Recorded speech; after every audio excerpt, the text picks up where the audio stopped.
그래서 10년을 감옥에서 썩느니 이대로 이판사판이다. 반란을 일으킵니다. 5월 9일에 그 재판이 있었거든요. 바로 다음 날인 5월 10일에 무기고를 털어버려요. 그리고 영국인 장교를 탕탕탕 반란을 일으켜. 세포이는 영국 밑에서 근무하는 인도인 용병이었어요. 그런데 공식적으로는 영국이 고용한 용병은 아니었거든요. 영국이 운영하는 동인도 회사가 고용한 용병이었어요. 영국이 그 넓은 식민지를 직접 다 지배하기에는 너무나도 세상이 넓기 때문에 대신 일해줄 용병을 많이 썼던 거죠. 특히 인도는 인구가 많잖아요. 그래서 용병을 많이 썼던 거예요. 사실 뭐 동인도 회사가 고용했던, 영국이 직접 고용했던 본질은 변하지 않죠.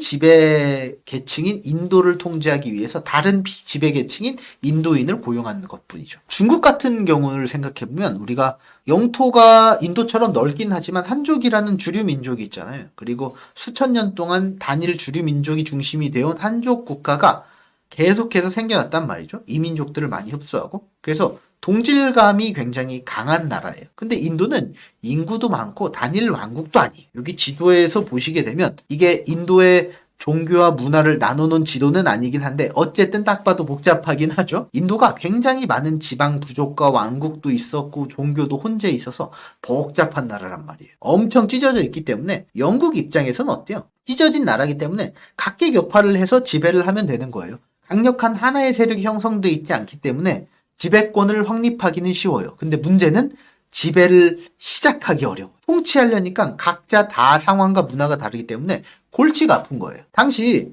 1857년이었거든요. 이때 캘커타에도 세포이들이 근무하고 있어요. 캘커타는 인도의 가장 동쪽에 있었던 도시예요. 인도 전역의 세포이들이 다 근무하고 있었다고 보시면 됩니다. 당시 인도의 주요 3대 항이었던 캘커타, 그리고 첸나이, 그리고 가장 서쪽에 있었던 뭄바이를 중심으로 해서 세포이가 다 주둔을 하고 있었어요. 세포이가 용병이라고 했잖아요. 용병이니까 당연히 총을 제공을 했겠죠.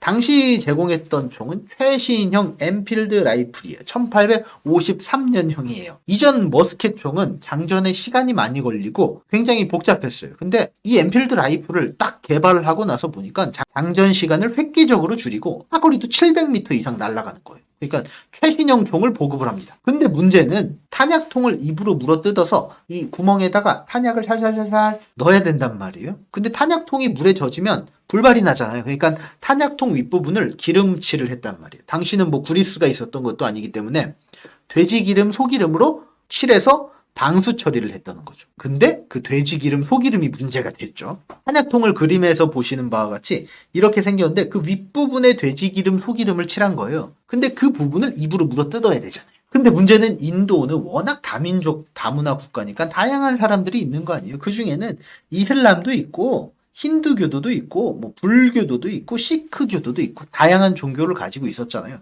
근데 이슬람 입장에서 얘네들이 쓰는 돼지 기름은 부정한 거잖아. 이걸 어떻게 입으로 뜯어? 말도 안 되는 소리. 힌두교도 입장에서는 이 소기름, 소는 신성한 건데 어떻게 신성한 소기름을 입으로 뜯어? 이런 말도 안 되는 이런 식으로 반발이 커지는 거죠. 그래서 얘네들이 새로운 총의 탄약을 수령하는 것을 거부하는 겁니다. 이 이슬람과 힌두가 사실 사이가 그렇게 좋지는 않았는데 원인은 전혀 달랐지만 결과적으로는 대동단결하는 거죠. 그래서 같이 연합해서 반란을 일으키는 거죠. 신형총에 문제가 있다는 소문이 여기를 시작해서 꼬리에 꼬리를 물고 인도 전역으로 쭉 퍼지게 됩니다. 원래 그런 소문은 빨리 퍼지게 되는 거죠. 자, 그래서 1857년에 델리 북동부에 있던 메루트라는 지역이 있었거든요.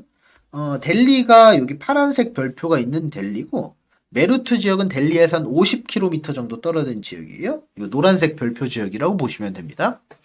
여기도 역시 새로운 신형 소총이 들어와서 탄약통을 보급을 해요. 근데 이 탄약통에 소기름하고 돼지기름이 묻어있고 입으로 뜯어야 된대요. 영국인 지휘관이 이제 사격 훈련을 해야 되니까 탄약통을 지급을 합니다. 근데 이때 90명의 세포의 중에 85명이 이 탄약통을 수령하는 것을 거부합니다. 명령 불복종. 그래서 지휘관은 열받아서 얘네들을 군사재판에 다 회부해버립니다. 85명의 세포이들이 5년에서 10년 징역형을 선고받아요. 자기는 평생 이 종교대로 살아와서 이 종교대로 행동했을 뿐인데 갑자기 10년 징역이래. 엄청나게 황당하면서 열을 받는 거죠. 그래서 10년을 감옥에서 썩느니 이대로 이판사판이다 라고 반란을 일으킵니다. 얼마나 신속하게 반란을 일으켰냐면 5월 9일에 그 재판이 있었거든요. 바로 다음 날인 5월 10일에 무기고를 털어버려요. 그리고 총을 빼앗아서 영국인 장교를 탕탕탕 살해해버리고 반란을 일으켜버려요. 얘네가 노란색 별표인 메루트 지역에 있었잖아요. 바로 건너편 50km밖에 안 되는 곳에 델리가 있었던 거예요. 당시 델리는 영국, 인도 무굴 제국의 수도였어요. 당시 무굴 제국은 껍데기만 남은 제국이었거든요. 그래도 영국이 껍데기만 남은 제국을 유지하고 인정해줬기 때문에 바하두르 샤 2세라는 황제가 명목상 황제로 자리에 앉아 있었어요. 근데 이 무기고를 탈취한 세포이들이 우르르 총칼을 들고 몰려가서 바하두르 샤에게 압박을 가하기 시작합니다. 사실 방강제였을 수도 있는데, 왜냐면 우르르 몰려가서 총칼 들고 협박하니까 동의 안 하면 자기가 죽잖아요. 그래서 바하두르 샤 2세가 얘네들 말에 동의하고 반란에 동참하기로 합니다. 그리고 인도를 독립하기로 합니다. 전선이 좀 커졌어요.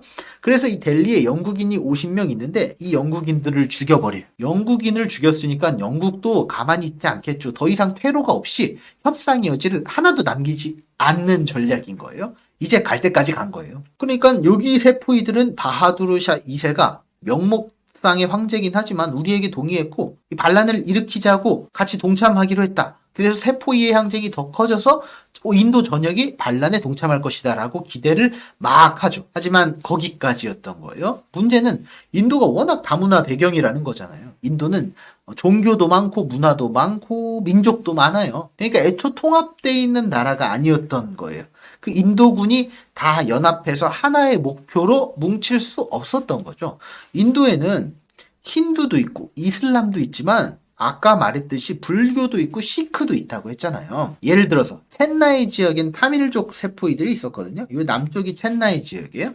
여기에 타밀족 세포이들이 있었는데 얘네들은 불교도예요. 불교도니까 소 기름이든 돼지 기름이든 개 기름이든 신경을 안 쓰는 거예요. 관심이 없어요. 그리고 뭄바이에는 시크교들이 있어요. 근데 이 시크교는 예전에 무굴 제국 통치할 때 굉장히 탄압을 받았던 종교예요. 그러니까 무굴 제국에 대한 감정이 좋을 리가 없죠. 무굴 제국 황제가 우리 영국에 같이 맞서 싸웁시다라고 하는데 들을 리가 없잖아요. 오히려 그래서 이 첸나이와 뭄바이에 있던 불교와 시크교 세포이들은 힌두와 이슬람 세포이들과 동참하지 않고 오히려 영국군으로서 그들과 싸우는 거죠. 그러니까 세포이의 항쟁이 처음에는 기세가 좋았잖아요. 근데 이렇게 동참해서 세력이 점점 커지는 게 아니라 세력이 딱 한정되고 쪼그라드니까 망하기 시작하는 거죠. 기세가 꺾이고 나니까 세포이들도 힘을 잃어버리게 되는 거죠.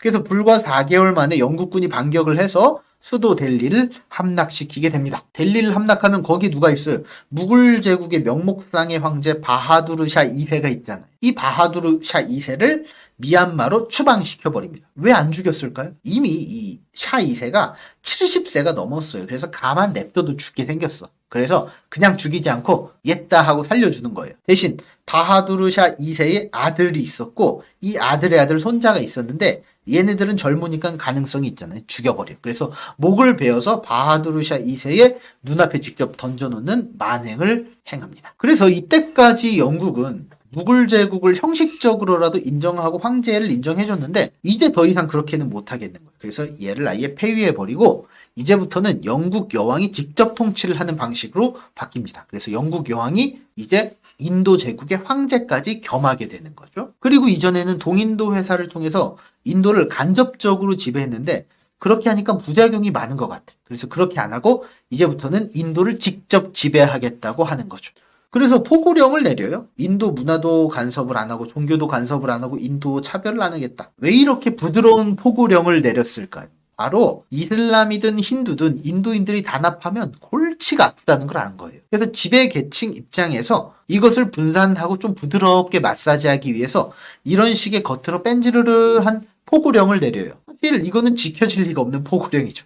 인도인 차별을 안 할 리가 없잖아요. 그리고 뒷구녕으로는 영국은 다른 계략을 꾸밉니다. 바로 시크교를 육성해요. 이슬람이랑 힌두가 주류 세력이었는데 얘네가 연합하면 골치가. 그래서 시크교를 육성해서 얘네를 견제하는 용도로 사용하기로 합니다. 마치 이전에 중국이 이제 오랑캐가 오랑캐를 견제하게 해서 서로 치고받고 싸우게 해야 중원이 평안하다라는 전략과 비슷한 전략이었던 거죠. 이렇게 부드러운 척하는 전략은 일본이 일제강점기 초반에 조선에 했던 전략과 비슷하죠. 일제강점기 초반 1910년대 무단 통치를 아주 강하게 지배를 하는데 1919년에 3.1 운동을 일으키잖아요. 그래서 일본이 이 조선의 저항이 만만치 않다는 것을 느끼고 1920년대는 겉으로 부드러워 보이는 문화 통치로 전략을 택하게 되죠. 겉으로 좀 더 세련돼 보이는 통치 전략을 택하는 거잖아요. 영국도 인도에서 마찬가지로 겉으로 세련돼 보이는 통치 전략, 그리고 분할해서 통치하는 그 전략을 택하게 됩니다. 실제로 인도는 1947년에 독립하기 전까지 대영제국의 중요한 축으로 계속 남아있게 됩니다. 그리고 연이은 1차, 2차 세계대전에서 수많은 인도 병사가 영국군으로 참전하는 일이 있어요. 이런 식으로 인도는 계속해서 대영제국의 한 축으로 속하게 되죠. 간결하게 알아보는 세포위 항쟁의 역사였습니다.